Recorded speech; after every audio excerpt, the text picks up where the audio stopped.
In front of me is Black Shark gaming tablet, and today I would like to show you how you can delete a password from Google Passwords Manager.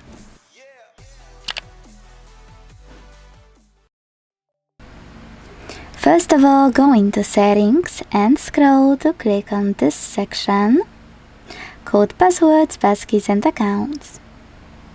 Then choose Open under Google and select Google Password Manager. Now tap on the password you wanna delete. Enter your screen log and use Delete button. Then confirm your choice in the pop-up.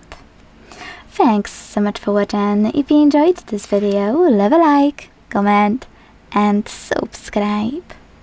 Bye!